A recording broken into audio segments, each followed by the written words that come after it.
Hey, xin chào các bạn, chào mừng các bạn đã quay trở lại với channel của tôi. Và trong video clip ngày hôm nay thì chúng ta sẽ cùng xem chi tiết về bộ kỹ năng của nữ sĩ quan ở trong quầy rượu sắp xuất hiện ở trong thời gian sắp tới ở trong trò chơi game Warpath nhé. Trước khi đi sâu vào video clip thì đừng quên để lại cho mình một like, share và subscribe cái channel của mình nhé. Nào, let's go!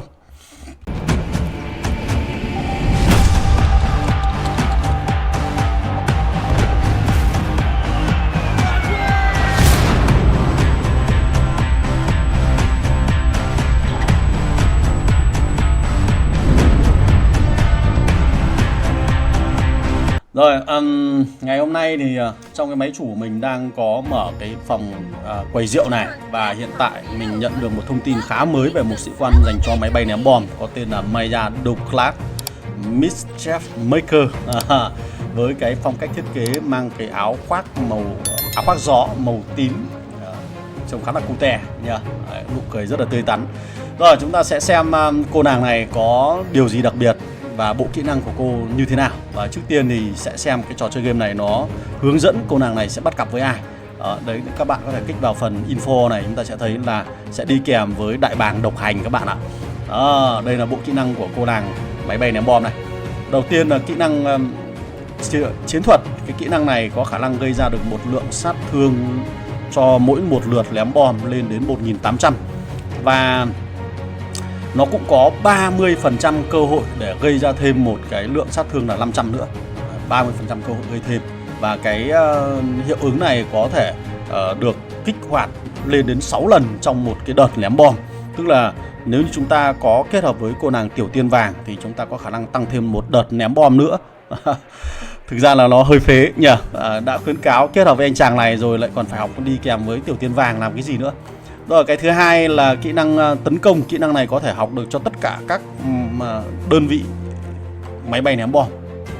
Không, thực ra là cái kỹ năng này có thể học được cho tất cả các đơn vị, kể cả tiêm kích nữa. Nó chỉ cần nói rằng là khi mà đơn vị này đang tấn công vào các mục tiêu của kẻ địch, các đơn vị lính của kẻ địch, cái việc mà nó để cái dòng chú thích này để là gì? Nó cái hệ số sát thương 35% này nó không bị tác động khi các bạn tấn công lên căn cứ của người chơi, để tránh trường hợp là chiếc máy bay ném bom của Liên minh Tự do nó bá đạo quá, nó mất cân bằng các bạn ạ. Cho nên là khi các bạn ném bom vào căn cứ thì cái kỹ năng này sẽ không học được, bởi vì nó chỉ tính khi các bạn tấn công vào đơn vị quân đội thôi. Điều đó là nhìn vào đây thì các bạn có thể thấy là cái này có thể học được cho cả tiêm kích nữa, bắn 35% sát thương cho đơn vị máy bay của kẻ địch. Tuyệt vời quá. Kỹ năng thứ ba là một kỹ năng dạng tấn công khác, và kỹ năng này chỉ có tác dụng cho máy bay ném bom thôi này.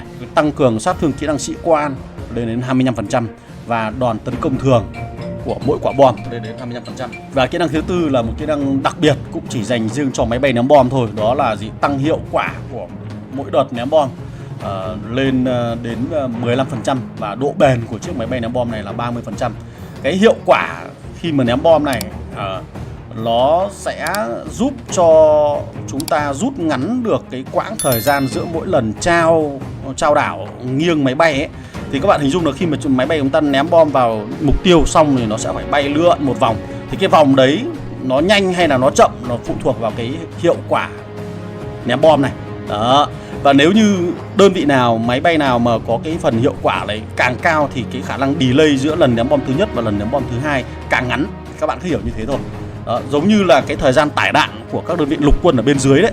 Ví dụ như các bạn lắp vào pháo binh, những cái sĩ quan mà có khả năng giảm thời gian tải đạn đi chẳng hạn, thì bình thường con pháo của bạn 3 giây nó bắn một phát thì bây giờ chỉ còn có 2,5 giây bắn một phát. Đấy, thì cái khoảng thời gian chờ đợi để bắn phát tiếp theo chính là cái hiệu ứng ném bom này, cái hiệu quả của các đợt ném bom này. Ý nghĩa là như vậy thôi. Ok. Rồi, và khi các bạn đã đánh thức được cô nàng này bằng các lượt mở xu rượu ở trong quầy rượu thì chúng ta có thể kích hoạt được cái kỹ năng chiến thuật, kỹ năng thức tỉnh.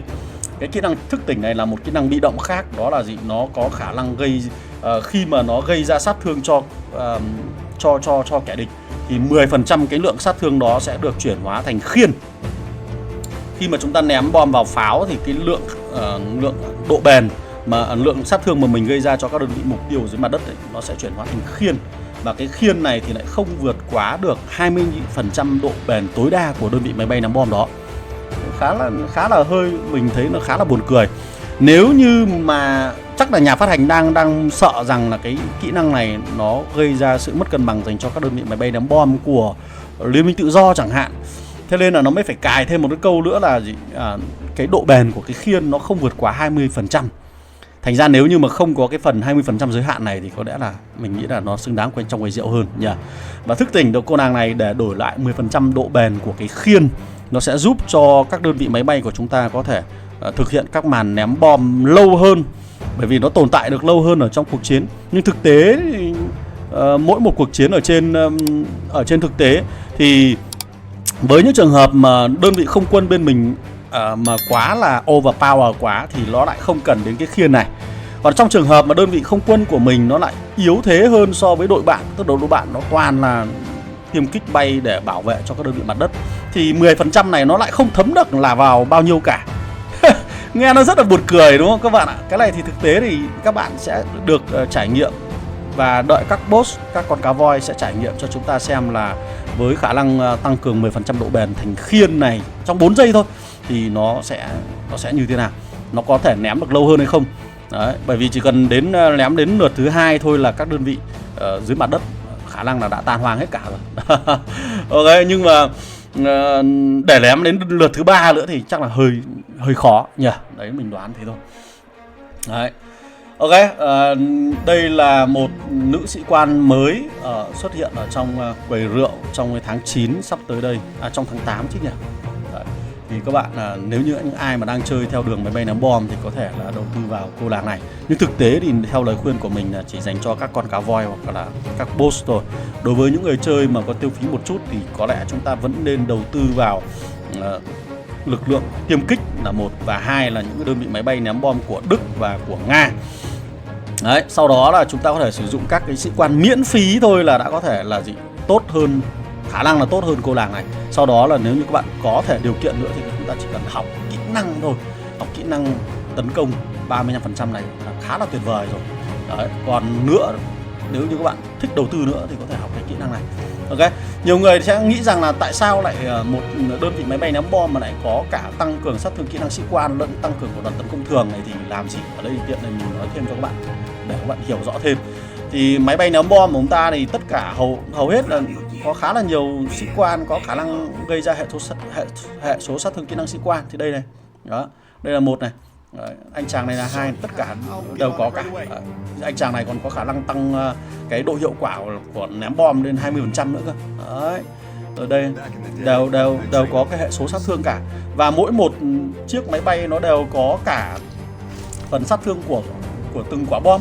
Đấy, từng quả bom đây này. Đấy, chính là cái này. Thế nên là đoàn tấn công thường chính là đoàn tấn công của cái này các bạn nhé.